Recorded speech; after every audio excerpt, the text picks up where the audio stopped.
Ladies and gentlemen, it's Musical People and Journeys. It's the new rock album review show where we are reviewing all the latest and the glorious album releases from the rock world. And here today to join me on my journey is Paul, it's Trish, it's Simon, and it's Phil. Hello, that's me. Hello. It's you. Florida. That's you. It's Now, us. before we start, people, what do people have to do? What do they have to do? What do they have to do? They have to what? Like? Sing. Yes? Subscribe? Oh. Come Like, on. subscribe. Come on. If you've just tuned in for the show the first time, this is what we do. We literally review all the latest albums, and then we are then going to rate them, which will be results in the results show. And today's album that we are reviewing is Judas Priest and the Invincible Shield. I mean, if you've not heard of Judas Priest, then I will give you a little synopsis, because that's what I'm like.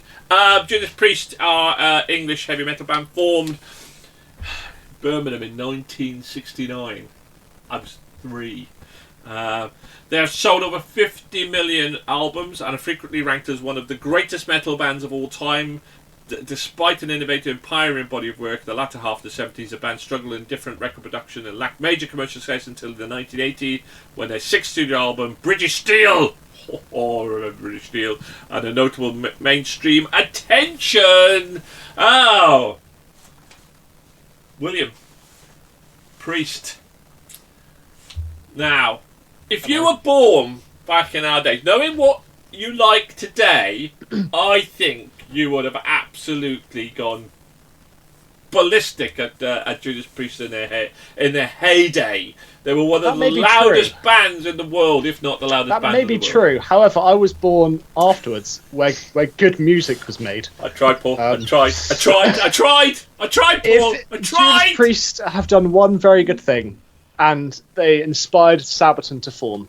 Right? That's the one good thing they've done, and they created many much greater bands. I don't care for it. Not gonna lie. I'm going to be very short because otherwise I'll be very mean. It's naff. It's just retire. It doesn't sound any different to anything I've heard before from them, and it's just naff, mate. I can't get behind it. He just sounds old and a bit sad, and just stop.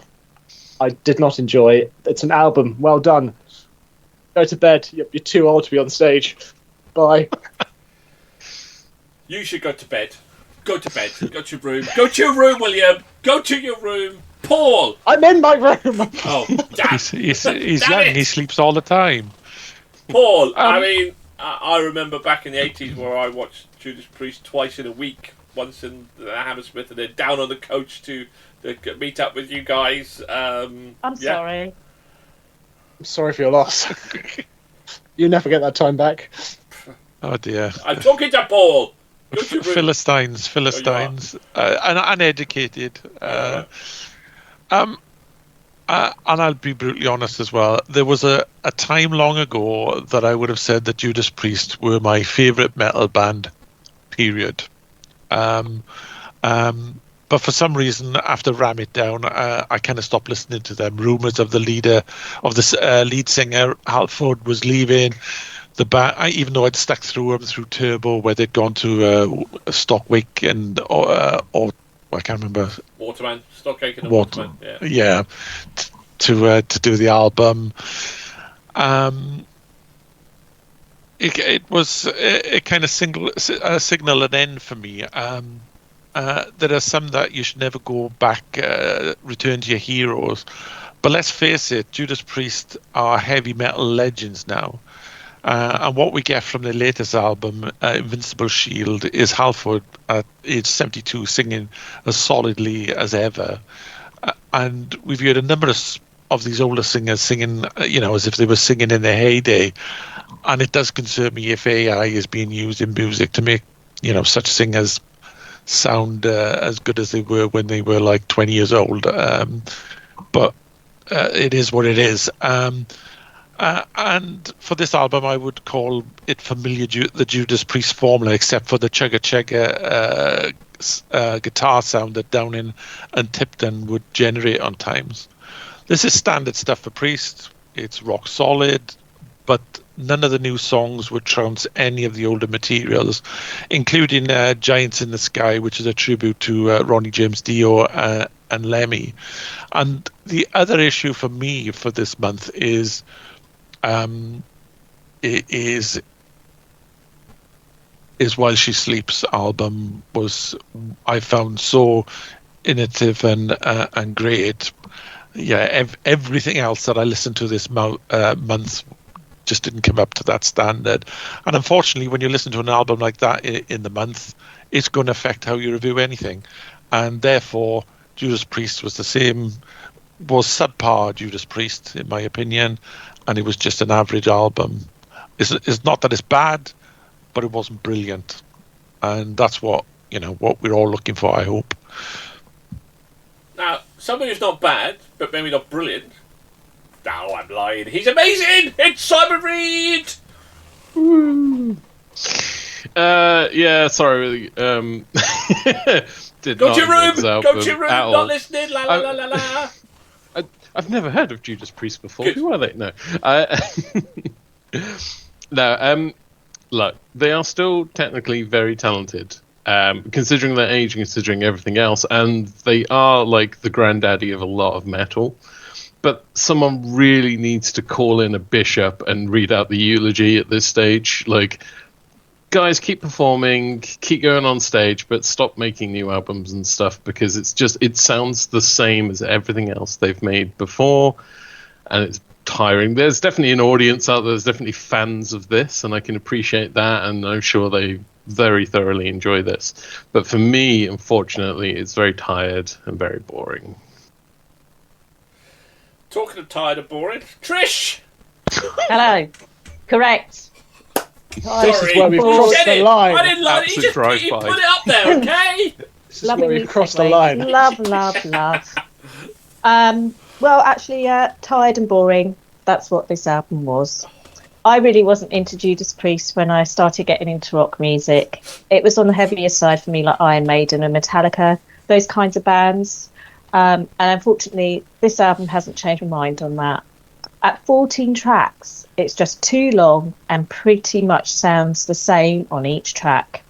Obviously, there's no denying they are masters at their craft, as they've been going so long and released numbers of albums to their credit, which please fans old and new. It's just not for me or my bag. Sorry. Goddamn Priest people. You spit on their grave. It's Priest. It's more Priest. And it's yet more Priest. Look, I've got a soft spot for Judas Priest. I've watched them several times in the 80s. Like Paul, I lost touch with them. But I'm utterly biased. This was a absolutely fairly generic average album by Priest. It's just Priest, more Priest, more Priest, more Priest, more Priest. It was the same. I enjoyed it. There was no... see, in the past, through Turbo and stuff like that, they did vary the tempo, and they knew when to hit it and smack you in the face, and when to lower again and come back and smack you in the face again. They were like the modern metalcore. They were heavy, they were hard hitting, they were amazing. I mean, I watched them at Hammersmith, my ears were bleeding when I came out of there. And then went to Wales and we had an absolute blast. They were just absolutely phenomenal. But they knew when to. They also then knew when to tone it back a little bit. And I just think, I've got to be totally honest. I mean, I went for Green Day last month because, it was paint by numbers. It was the same song, and the same was for this album. And I think if you're a Priest fan and you want to go back to the old days, great. But in terms of modern music and modern variety and stuff, there was nothing new there. I enjoyed the album, I did. It was Judas Priest, for goddamn sake. It's like I would never slate the Priest off, but it did feel a little bit aged. But I think if you're a Priest fan, you're gonna love it, and you go, yeah, give me more Priest for that side of things. Yeah, as well. And the thing is with this type of album now, if you went to see them live now, I doubt you'd listen to it. They'd play any of these songs. It wouldn't make it. It wouldn't make it on their playlist. Well, it would, because that's what bands do, don't they? They promote their new album. But I think they'd play one or two. Not like when we went to Daughtry, you played practically the whole album. Yeah. Oh, yeah. It was brilliant. Brilliant. Absolutely brilliant. So, but yeah. Anyway, I'm a fan. It's Priest, and I owe them the thumbs up because part of my heritage, shall we say. Okay, well, thank you for joining us. Please tune in, please hit the like and subscribe button. Thanks to my crew, to Trish, to Simon, to Paul, and to William. And tune in for the results show, see where Priest end up. Though based on that one, they're going to be struggling to get album of the month, but you never know. Okie dokie, bye for now. Bye.